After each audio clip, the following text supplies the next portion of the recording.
Alors, frères et sœurs, ce soir, j'ai une homélie en deux parties.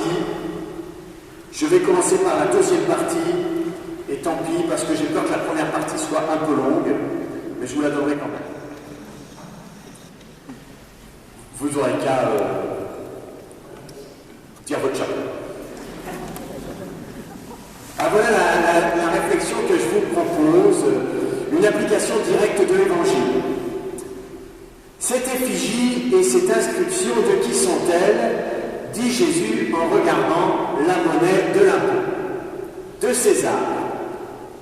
Eh bien, puisqu'il y a l'image de César sur la monnaie, Jésus dit, rendez à César ce qui est à César. Très bien. Et voilà ce qu'un auteur anonyme écrivait au IVe siècle. Il disait ceci, et je trouve que c'est très beau. L'image de Dieu n'est pas imprimée sur l'or, mais sur le genre humain. La monnaie de César est d'or. Celle de Dieu est l'humanité. Par conséquent, donne ta richesse matérielle à César, mais réserve à Dieu l'unique innocence de ta conscience, là où Dieu est contemplé.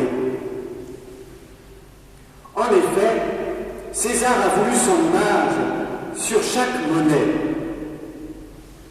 mais Dieu a choisi l'homme qu'il a créé pour refléter sa gloire. Voilà, frères et sœurs, cette très belle citation relative à cet évangile qui date du IVe siècle. Alors je me disais ainsi, si la politique, c'est-à-dire César, dans notre pays, dirige beaucoup notre vie, bien sûr, n'oublions pas que nous vivons fondamentalement sous le regard de Dieu, ce regard d'amour de Dieu. Nous sommes ses enfants, nous sommes son trésor. Et il veut que nous soyons des petits miroirs qui reflètent sa gloire, qui reflètent son amour dans notre monde. Ne l'oublions pas. Voilà pour une première réflexion. Nous sommes le trésor du bon Dieu sur qui il veut imprimer son image. Voilà une deuxième réflexion plus longue suite à cet évangile. J'ai eu beau essayer de la tourner dans tous les sens, j'arrivais pas à raccourcir. Vous voyez, quand Jésus répond aux pharisiens et aux partisans d'Hérode, il affirme clairement l'existence de deux domaines distincts, le domaine de César, le domaine politique, et le domaine de Dieu, le domaine religieux. Il affirme leur existence et leur distinction. Alors pour commencer, je vous partage une série d'exemples qui illustrent la difficulté que nous avons à articuler ces deux domaines. Et depuis qu'il y a la pensée chrétienne, 2000 ans, il y a toujours des penseurs pour essayer de penser à nouveau frais comment ces deux domaines doivent s'articuler.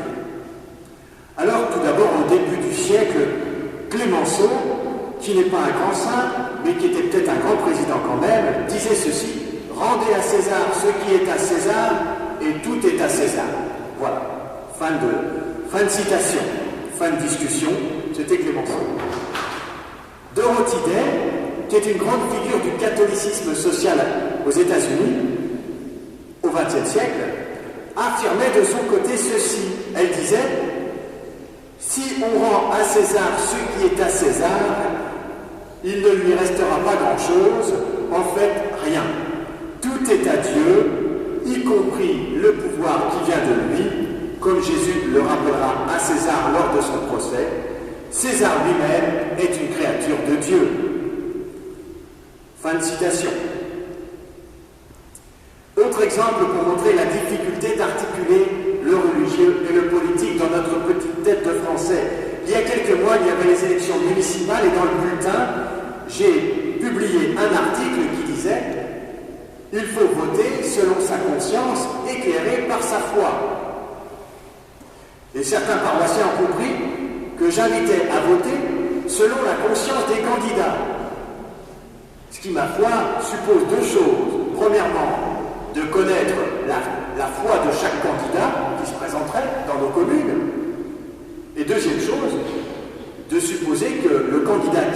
sera un meilleur politique que celui qui n'a pas la foi, ce qui n'est pas démontré non plus. Quatrième exemple, le fameux discours de notre président au Bernardin, quand il s'est adressé aux catholiques de France en 2018, il les encourageait à s'engager dans la société. Et il a été salué par une bonne partie de la population catholique comme une invitation qui était même assez osée en tant que président d'un État laïque. Mais Gérard Leclerc, qui est un journaliste qui écrit dans le journal France catholique et puis qui parle à Radio Notre-Dame, fait remarquer que la philosophie qui sous-tendait le discours de notre président est sans doute une philosophie qu'on pourrait dire de Saint-Simon, Saint-Simonienne. Et il cite notre président dans ce discours qui était très ciselé, très précis. Il disait ceci, notre président: la voix de l'Église ne peut être injonctive. Elle ne peut dès lors être que questionnement. Autrement dit, il disait, l'Église ne peut donner que des conseils, c'est le président au-dessus qui choisit, qui décide. Alors là encore, oui et non. Tout n'est pas à César. Et César n'est pas au-dessus de Dieu. C'est plus complexe, évidemment. Que faire, par exemple, si l'État devient tyrannique, devient dictatorial? D'autres exemples dans l'histoire, j'allais dire du XXe siècle, j'ai pensé au fameux évêque de Münster, le cardinal Clément Auguste von Galen, bienheureux, que l'Église a déclaré bienheureux. Cet évêque de Münster, qu'on appelait le lion de Münster, a fait 3 homélies en pleine guerre, où il dénonçait avec un courage incroyable et une audace extrême les exactions du nazisme dans son pays. Très étonnamment, Hitler n'a pas osé déporter Clément Auguste von Galen. Peut-être était-il vraiment un lion. Mais il a déporté tous ses chanoines, tous ses proches, et c'était une catastrophe pour Clément Auguste. Et pourtant, Auguste von Galen, à la fin de ses sermons, tellement incroyables, finissait toujours en disant que Dieu bénisse notre Führer. Vous voyez, il reconnaissait le pouvoir, mais dénonçait au nom de sa foi les exactions. Dans le même ordre d'idée, quand on connaît un petit peu la vie de Lubac, qui me passionne en ce moment depuis plusieurs mois, eh bien, il écrivait avec bien d'autres, dans une revue qui est apparue en 1941, la revue des Cahiers du témoignage chrétien, il dénonçait l'incompatibilité de la philosophie nazie avec la foi chrétienne, s'il en était besoin. Eh bien, leurs supérieurs ne les trouvaient pas tout à fait assez pétainistes, vous voyez. Là encore, il y avait, entre leur foi chrétienne, leur engagement religieux et leur engagement politique, il y avait un équilibre. On peut penser au bienheureux Franz Jägerstätter, dont il y a eu un film dernièrement sur sa vie, qui, au nom de sa foi, refusa de faire allégeance à Hitler. Hitler voulait une allégeance qui revient à Dieu seul. Alors, Franz mourut martyr. Entre parenthèses, son curé et même son évêque lui disaient « Franz, tu peux signer le papier d'allégeance, ça ne t'engage pas. » Mais Franz a dit « Non, au nom de ma foi chrétienne, je ne pourrais pas signer ce papier. » Lors de sa béatification, entre parenthèses, l'évêque qui faisait la béatification a dit « Si tous les Autrichiens avaient réagi comme ça, évidemment, on n'aurait pas connu les catastrophes que nous avons subies. » Dernier petit exemple. Quand notre gouvernement veut interdire l'école à la maison dès 3 ans, rend-il aux parents ce qui leur revient? D'après la doctrine sociale de l'Église, la réponse est non. Le lien des parents avec leur enfant est un lien sacré qui n'appartient pas à César, etc., etc. Vous voyez, comme l'illustre toute cette série d'exemples, l'équilibre entre César et Dieu, entre le politique et le religieux est délicat.